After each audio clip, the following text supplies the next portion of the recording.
satu topik, yaitu dalam teori jirim dan bahan-bahan, tajuk pelarutan garam ya, pelarutan garam. Oke, sudah belajar nih? Belum. Oke, kalau belum, cikgu ingin terangkan kepada kamu. Oke, pelarutan garam ini. Oke, boleh lihat di sini? Boleh. Oke, coba lihat apa dia? Gambar raja itu. Oke, yang ini ialah air yang dalam silinder ya, air dalam silinder, dan garam, butiran garam akan dimasukkan ke dalamnya. Oke, apabila dimasukkan garam, dia menjadi situasi air, dan selepas dia akan menjadi sesuatu yang larut. Oke, yang pertama, apabila garam dimasukkan ke dalam air, dalam air biasa, air kosong ataupun air pahit, apa yang kamu pikir akan berlaku? Garam itu akan larut. Oke, garam itu akan larut. Oke, kalau garam itu akan larut, maksudnya garam ini larut, hilang nggak atau macam mana? Belum lagi. Belum lagi, dia mencapai satu masa seminit 2 menit, kalau kacau lagi cepat larut, dan garam itu akan hilang dari pandangan. Betul kan tidak? Ya. Oke, betul ya. Oke, kalau betul coba tengok. Oke, apakah yang berlaku kepada butiran garam tersebut? Soalan 1. Oke, kamu boleh dapat bayangkan apa jawaban kamu?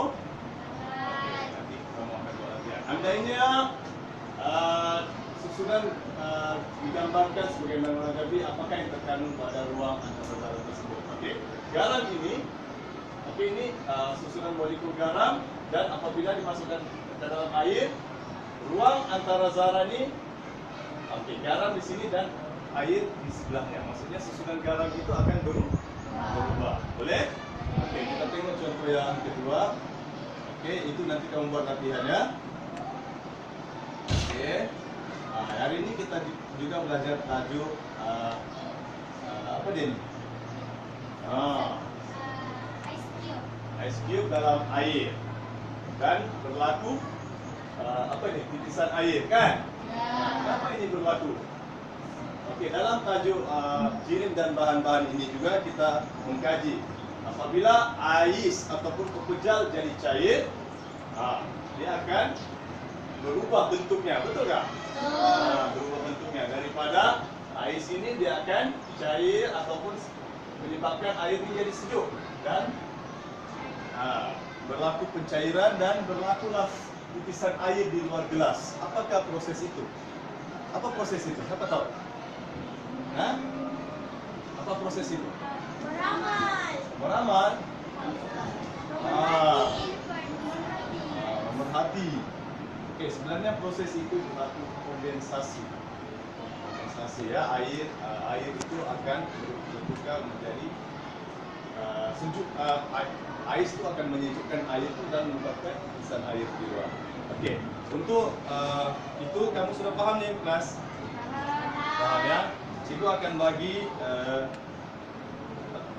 kertas ini, seorang 1, 2, 3, 4, 5. Oke, 6, 7, 8, 9, 10. Oke, berdasarkan apa yang cikgu terangkan tadi, itu ialah latihan ya.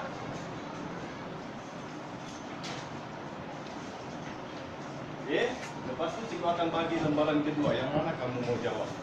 Oke, nanti kamu belek dulu. Cikgu bagi masa, kamu belek. Belek itu apa? Belek itu tengok isi-isinya dulu. Oke, belek itu ialah tengok apa dia punya kandungan soalan.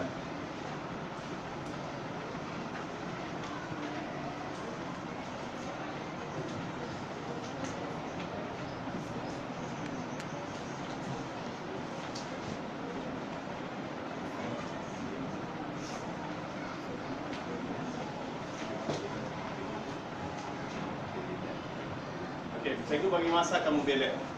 Oke, ini soalan, nanti kamu pilih ya. Oke? Oke, bagi masa dulu. Kamu boleh belek-belek Apa yang berlaku?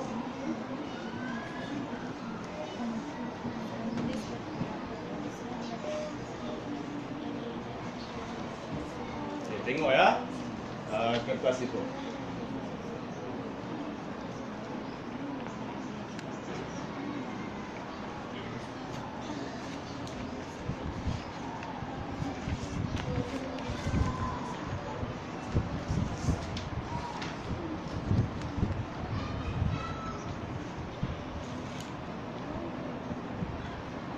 Oke, nanti cikgu akan tanya kamu pilih yang mana, tapi sebelum itu boleh lihat depan sekejap. Oke, sambil-sambil kita tengok depannya, jirim dan bahan, konsep pelarutan garam dan kondensasian air ya. Oke, tengok muka surat kedua. Oke, perubahan keadaan bahan. Pernah tengok ni? Pernah belajar? Oke, dari pepejal kepada cecair, proses ini dipanggil peleburan. Daripada cecair pergi gas, iaitu pendidihan ataupun penyejatan. Daripada gas kepada cecair, kondensasi, cecair pergi pepejal menjadi pembekuan. Boleh ya? Okey. Okey, ini larutan. Tadi yang ada air garam tu kan? Okey, larutan adalah hasil campuran yang terbentuk apabila zat terlarut melarut di dalam pelarut. Okey, contohnya kita boleh guna atau garam. Gula atau garam. Garam tadi dimasukkan ke dalam air dan kita kacau, garam itu akan larut dalam air. Betul ke tidak? Betul. Okey, betul. Okey.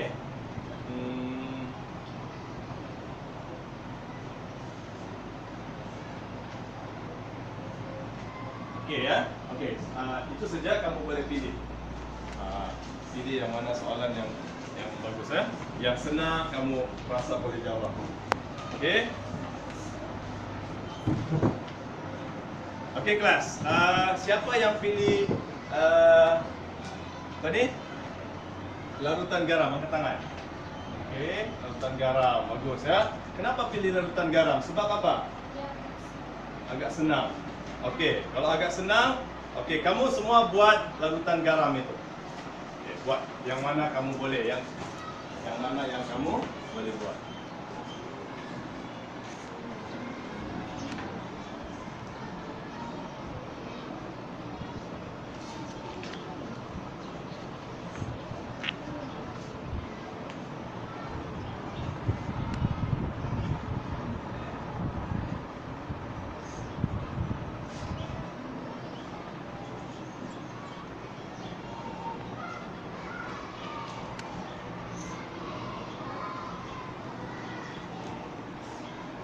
Baca soalan ya. Ahmad memasukkan sebutir garam biasa ke dalam sebuah bikar yang berisi air sebagaimana yang ditunjukkan dalam baca A. Apakah yang berlaku?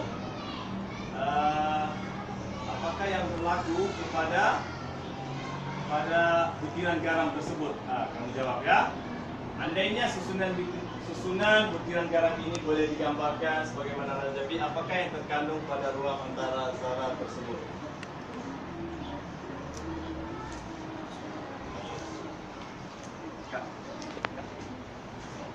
Okey.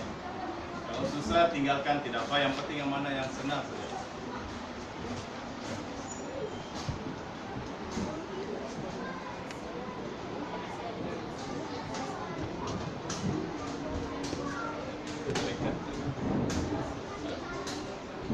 Okey, susah?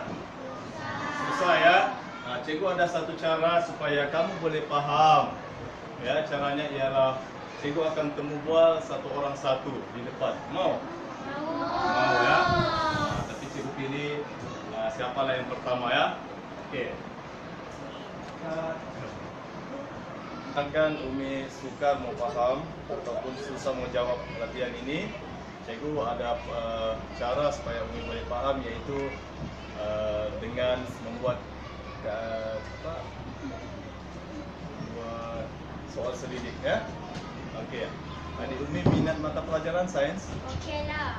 Kenapa okeylah? Ada yang minat dan ada yang tidak. Kenapa begitu? Saya minat sebab dari sains kita boleh tahu kejadian sesuatu peristiwa.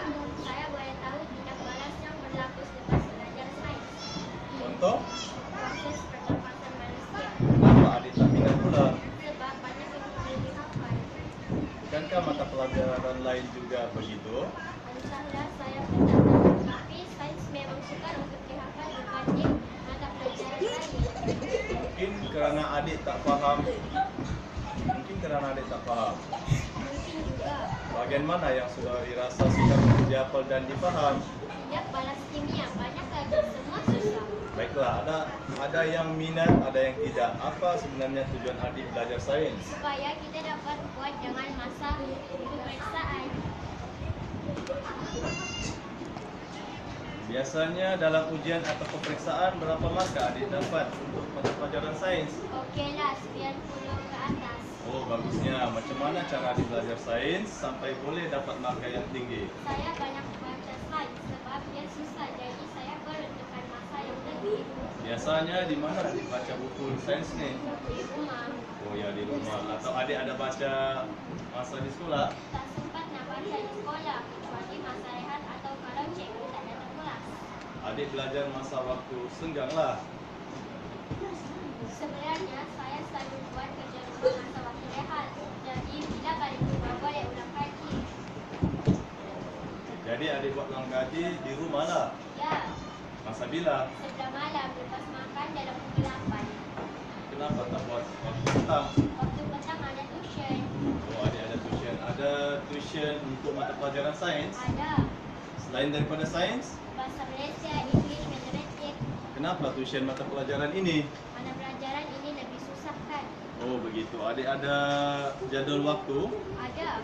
bila masa adik belajar sains? Setiap hari Selasa, hari Jumaat, saya tak ingat lah. Tapi tak pasti, kadang-kadang saya tukar waktu. Kenapa? Bergantung kepada kelas hari esok. Kadang-kadang saya baca sebab esok ada kelas. Apa yang adik buat masa ulang kaji itu? Saya baca, kemudian buat nota ringkas, kemudian hafal. Bila dan siap buat latihan. Oh, macam mana adik buat nota ringkas? Ada tak cara-cara tertentu yang digunakan? Saya buat nota kecil, kemudian gunakan warna yang lain-lain supaya mudah untuk dibaca. Ada tulis pada buku sekolah? Guna kertas A4, saya lipat isi-isi penting, tulis guna pen merah dan gariskan. Mesti cantik nota kecil adik kan? Tak gunakan peta minda? Ada juga Bab mana adik gunakan peta minda? bab pertama dan bab kedua dah buat, yang lain belum lagi. Siapa ajar adik buat peta minda? Cikgu ada ajar. Oh ya ke, macam mana pula cara adik menghafal? Saya akan baca banyak kali, kemudian cuba ingatkan semula. Boleh tak adik hafal kalau tak ingat? Tak. Jadi adik cuba fahamkan dululah. Ya, Macam mana cara adik nak fahamkan? saya akan cuba fahamkan masa di sekolah. Kalau tak faham, saya akan tanya cikgu. Adik boleh faham semua masa di sekolah? Bolehlah.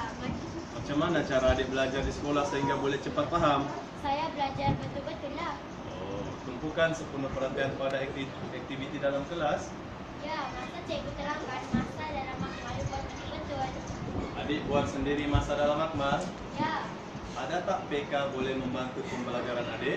ya, sebab semasa PK kerja amali dijalankan barulah kita nampak apa yang kita belajar. Baiklah, semasa adik buat latihan pula, bagaimana cara saudari buat latihan? Saya buat soalan-soalan dalam buku rujukan. Adik guna buku rujukan apa? Saya guna buku rujukan sains. Ada nama Preston. Oh, ada Pelangi dan Fajar. Bagus ke buku rujukan tu? Bagus. Dia ada banyak nota dan banyak latihan. Banyak adik punya buku rujukan. Taklah macam buku Fajar guna untuk tuition. Oh ya, baiklah. Sekarang saya minta adik pilih salah satu daripada soalan-soalan yang berikut dan jawab di atas kertas yang disediakan.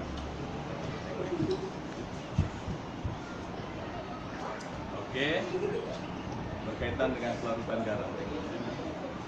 Cikgu bagi masa 1 minit lah Umi buat.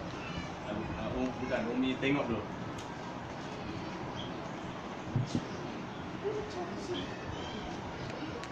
Okey.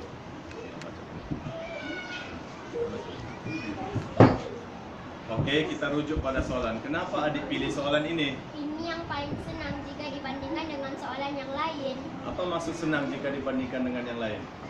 Saya rasa saya boleh jawab semua sekali soalan ini dengan betul sebab saya dah selalu baca tentang pelarutan garam dan dibuat di mahmal dan di rumah. Sebaik saja dapat soalan ini, apa yang adik pikirkan? Pikirkan jawabannya. Itu yang termenung lama tuh. Apa yang adik pikirkan masa tuh? Cara yang terbaik untuk menjawab supaya dapat memberikan jawaban dengan jelas. Apakah cara menjawab soalan yang terbaik tuh?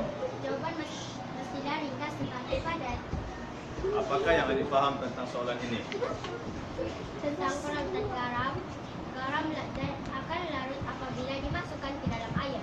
Soalan ini minta supaya terangkan apa yang berlaku tentang zarah-zarah di persamaan dia.